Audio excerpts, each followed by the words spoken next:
नमस्कार दोस्तों, आपका फिर से स्वागत है हमारी इस नई वीडियो में। तो थोड़ी सी ज्ञान की बात कर ली जाए श्लोकों के उच्चारण से पहले।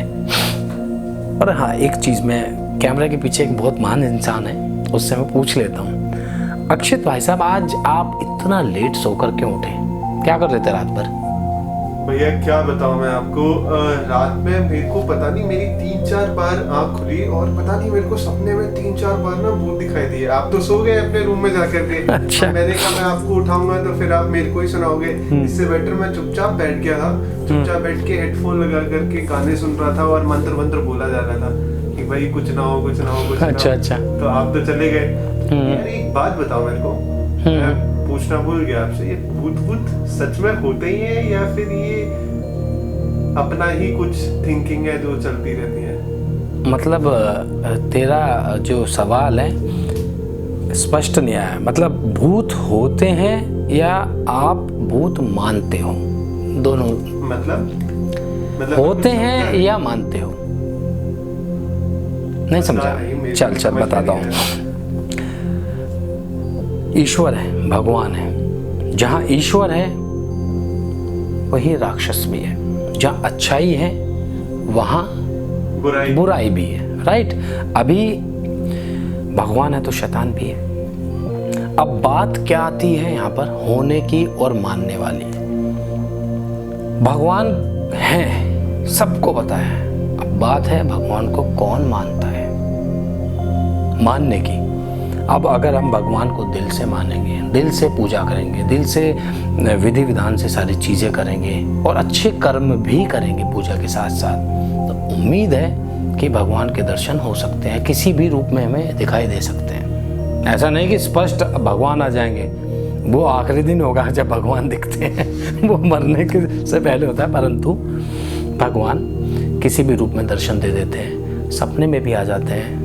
कुछ गलत होने वाला हो तो भगवान आगाह कर देते हैं, या हम कुछ गलत कर रहे हैं तो उसमें भी आगाह कर देते हैं। अगर हम भगवान की पूजा पाठ में बड़ा मन लगा कर करते हैं और सत्कर्म करते हैं, कई बार छोटी मोटी गलतियां भी हो जाती हैं, तो भगवान सपने में आकर या किसी के थ्रू या किसी और भेष में आकर हमें आगाह करते हैं। अब आती है बात, एक सेकंड, अब लेट मी फिनिश। अब आती है भूतों की बात। जहाँ भगवान है वहाँ राक्षस भी है, शैतान भी है।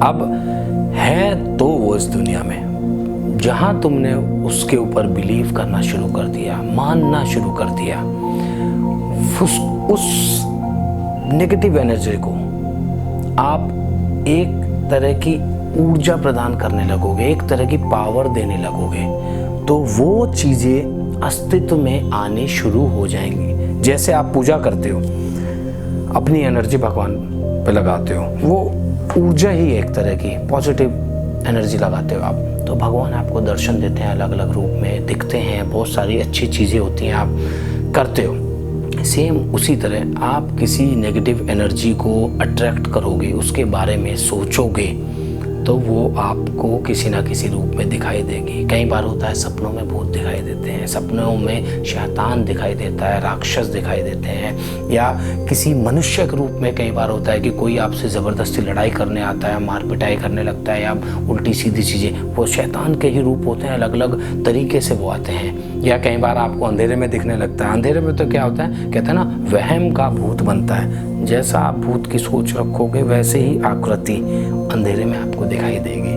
तो यहाँ मानने और ना मानने की बात है। भूत होते हैं, तूने कोई मूवी देखी होगी या किसी चीज़ के बारे में सोचा होगा, या किसी नेगेटिव इंसान की एनर्जी तूने ग्रास्प की होगी, तो उसकी वजह से वो तुझे सपने में आया होगा। शायद मैं किसी ना किसी पॉइंट तक सही हूँगा, समझ में आया होगा तुझे।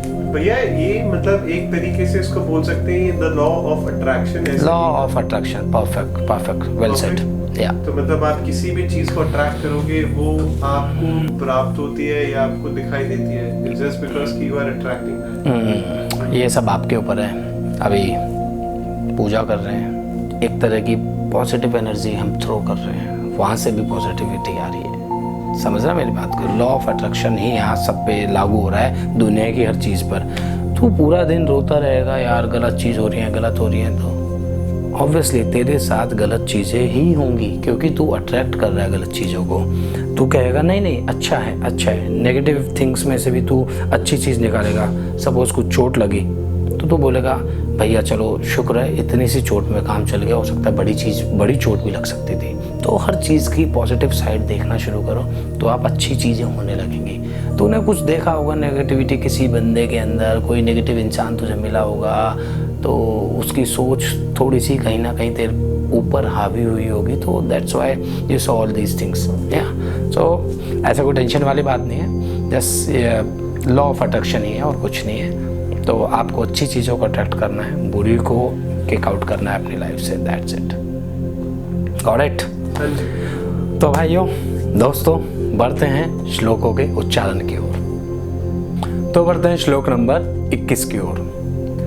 यदा चरति श्रेष्ठ स्थित देवतरो जन स यथ प्रमाणम कुरुते लोक स्तदन नु वर्तते। श्री कृष्ण कहते हैं श्रेष्ठ पुरुष जो जो आचरण करता है अन्य पुरुष भी वैसा ही आचरण करते हैं।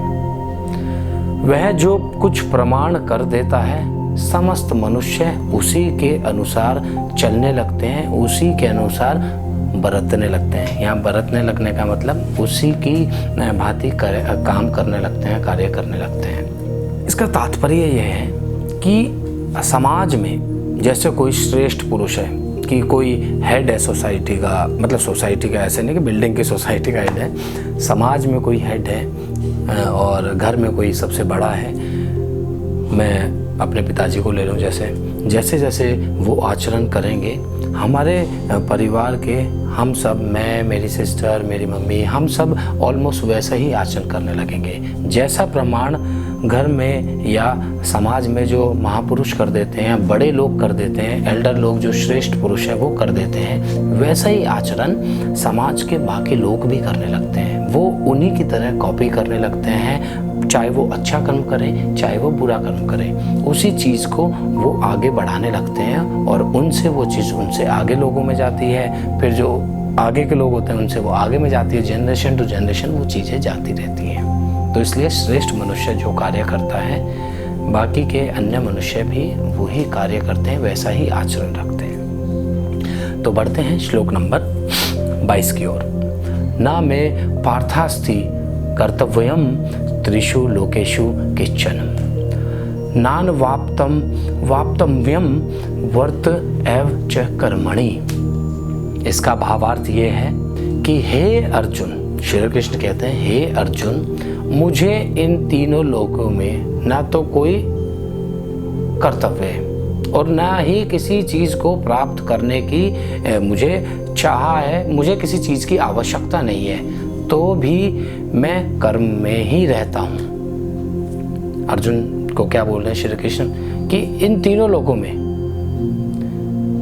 मुझे कोई कार्य नहीं है और ना ही मुझे किसी चीज़ को प्राप्त करने की आवश्यकता है। कहने का मतलब कोई कार्य करने की ज़रूरत नहीं है भगवान को और ना ही उन्हें किसी चीज़ की ज़रूरत है, ना ही उन्हें किसी चीज़ की आवश्यकता है, तो भी मैं कर्म में ही बसता हूँ, तो भी मैं कर्म ही करता हूँ। क्या कह रहे हैं? किसी चीज़ की ज़रूरत ना होने पर और कोई कार्य नहीं होने पर भी मैं नित्य कार्य करता हूँ, कर्म करता हूँ। यहाँ वो बता रहे हैं कि कर्म करना सबके लिए ज़रूरी है। तो इसी के कंटिन्यूएशन में बढ़ते हैं श्लोक नंबर 23 की ओर। यदि राहम न वर्तव्यम जातु कर्मण्य तंत्रित मम वर्तमानु वर्तन्ते मनुष्य पार्थ सर्वशः। श्री कृष्ण कहते हैं अर्जुन से, क्योंकि हे पार्थ, कदाचित मैं सावधान होकर कर्म ना करूं तो बड़ी हानि हो जाएगी, क्योंकि सभी मनुष्य सब प्रकार से मेरे ही मार्ग का अनुसरण करते हैं। जैसा कि मैंने आपको बताया था, मैं तात्पर्य बता रहा हूँ, जैसा कि मैंने आपको बताया था श्लोक नंबर 21 में कि जो श्रेष्ठ मनुष्य होते हैं, जो सबसे श्रेष्ठ महापुरुष हैं, जो वो कार्य करते हैं वही कार्य आगे के लोग, अन्य पुरुष, अन्य समुदाय फॉलो करने लगता है। तो श्री कृष्ण उसी बात से रिलेटेड यहाँ कह रहे हैं कि हे अर्जुन, हे पार्थ, अगर मैं सावधान होकर कोई कार्य ना करूं, नॉर्मली मतलब सावधानी से ना करूं, कोई अच्छा कर्म ना करूं, तो बड़ी हानि हो जाएगी, क्योंकि समस्त मनुष्यजन समुदाय मुझे ही फॉलो कर रहा है, मुझे ही अनुसरण कर रहा है। तो इसलिए मुझे सावधान होकर कार्य करने की ज़रूरत है। महापुरुष होने के नाते, बड़ा होने के नाते मुझे सकर्म करने की ज़रूरत है। तो दोस्तों, हम बढ़ते हैं श्लोक नंबर 24 की ओर। उत्सिदे यूरि में लोका न कुर्याम कर्म चेदहम संकरस्य च कर्ता श्यामुपहन्याम मीमा प्रजा। थोड़ा सा कठिन था श्लोक का उच्चारण, फिर भी मैंने कर दिया। तो इसका भावार्थ ये है, इसी के पहले श्लोक का कंटिन्यूएशन है। श्री कृष्ण कहते हैं, यदि मैं सत्कर्म ना करूं तो इस सारे मनुष्य जन का नाश हो जाएगा, समस्त मनुष्य जाति का समस्त समुदाय भ्रष्ट हो जाएंगे। इसलिए मैं सत्कर्म नहीं करूंगा तो समस्त प्रजा संपूर्ण विनाशक, समस्त प्रजा का संपूर्ण विनाशक मैं बन जाऊंगा। इसलिए कार्य को तरीके से और सत्कर्म करने की जरूरत है। कार्य है, कर्म है, पर कर्म भी सत्कर्म होने चाहिए, अन्यथा मैं संपूर्ण मानव जाति का, संपूर्ण मनुष्य समुदाय का विनाशक बन जाऊंगा, संहारक बन जाऊंगा। तो दोस्तों, आज के लिए इतना ही।